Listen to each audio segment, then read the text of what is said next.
Good afternoon. Good afternoon, everybody. Welcome to Paul's Monday Market Update number 223 for Monday, 27th of April, 2026. Hope you're all well. Hope you've had a good weekend. Hope you're ready for another eventful week in markets. It really has been quite some year, hasn't it, so far?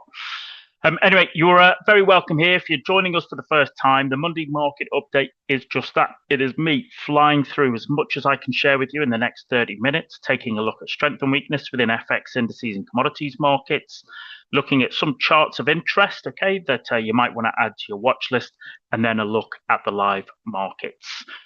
It is not a signal service. It's not trade recommendations. It is just me sharing with you what I'm looking at the moment, which might be of relevance or of interest to yourselves.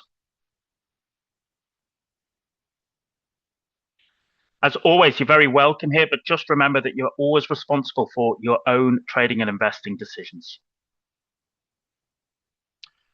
And if you're looking for a little bit of help and support with your own trading journey, and you could do with a little bit of discipline, accountability, and consistency, well, you can join the VTP tag group, the Trader Accountability Group.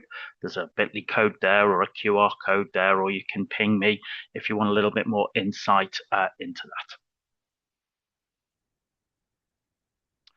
While there are lots of tech firms sort of reporting this week, lots of interesting ones, there are also on Friday a couple of the oil companies, okay, and in particular, this is Chevron, CVX.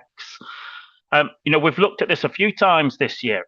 The first time was here, okay. What happened there? That was we were into start of January. This was the kind of Maduro operation in Venezuela, and we can see how basically price gapped up, came down, filled it, but then really it has been in a tear since then. Okay, absolute tear, because it had spent a lot of the last few years in that range between 140, $170. You can see for yourself, nothing really of interested. This is, when I see price and moving averages all together, all wrapped up, I'm not really interested. Okay, what you're looking and waiting for is for basically, it's almost like price is coiling before it breaks out.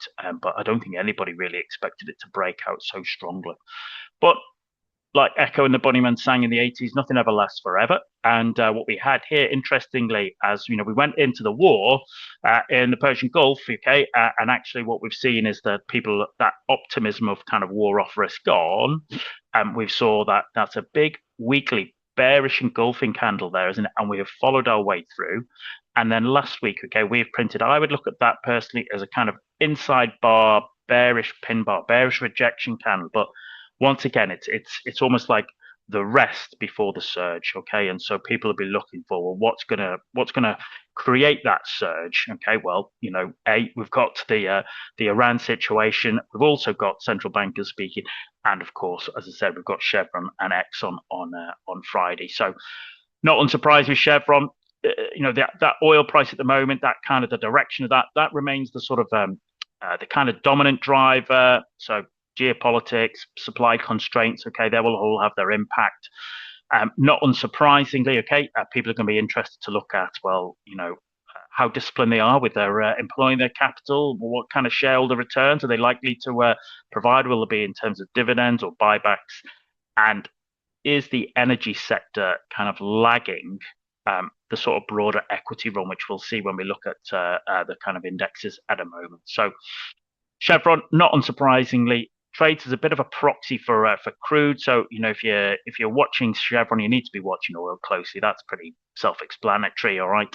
So my view would be that the equity upside is kind of limited without there being an overall sustained energy breakout. And then you'd be looking at, well, what would drive that sustained energy breakout? For me, that would be the collapse of the ceasefire, okay? The collapse of any sort of peace deal, and we go back to war. That would be the sort of thing that might break oil out to the upside. But if we get the opposite way, well, then we would see perhaps, prices both of oil and Chevron drift its way back to that range.